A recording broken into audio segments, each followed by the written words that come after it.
অযোধ্যায় রাম মন্দির দর্শন করলাম, গেলাম অযোধ্যার পাহাড়ের চূড়ায় হনুমানগড়ি, হনুমানজির ঘরে, সঙ্গে সরজু নদীতে সুন্দর একটা সানসেট দেখা, প্রদীপ দেওয়া এবং প্রচুর প্রচুর প্রচুর খাওয়া দাওয়া।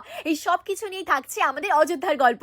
আগেই তোমাদের দেখিয়েছি কি করে আমরা কলকাতা থেকে অযোধ্যায় পৌঁছালাম। অযোধ্যায় পৌঁছে স্টেশন থেকে আমরা সোজা চলে গেছিলাম আমাদের হোটেলে চেঞ্জ করেই রেডি হয়ে গেছিলাম রাম মন্দিরে যাওয়ার জন্য। আমাদের হোটেল থেকে রাম মন্দির জাস্ট দুপা ছিল, সবাই মিলে আবার বেরিয়ে পড়লাম রাম মন্দিরে শ্রী রামচন্দ্রের দর্শনের জন্য।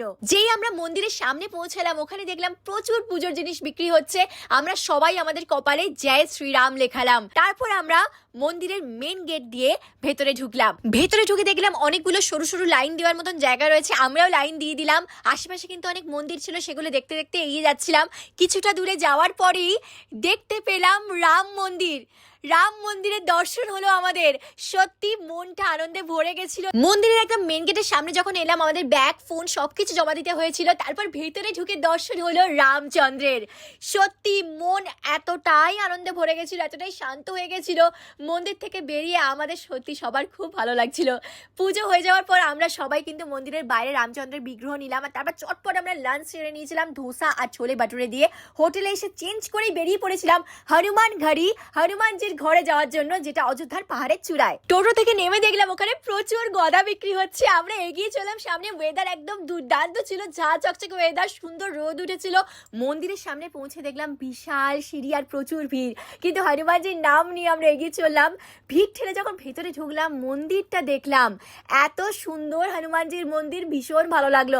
মন্দির থেকে বেরিয়ে আমরা আরো দুটো জায়গা গেছিলাম, একটা হচ্ছে দশরথ মহল আর কনক ভবন। দশরথ মহল সত্যি খুব সুন্দর, ওখানে শ্রীরামচন্দ্র তার ভাইদের সঙ্গে শৈশবের অনেকটা অংশই কাটিয়েছেন। ওখান থেকে বেরিয়ে আমাদের প্রচুর খিদে পেয়ে গেছিল, আমরা পাপড়ি চাট খেলাম, ফুচকা খেলাম। ওখানে তো ফুচকার বিভিন্ন রকম জল পাওয়া যাচ্ছিল, মাটির কলসিতে রাখা ছিল।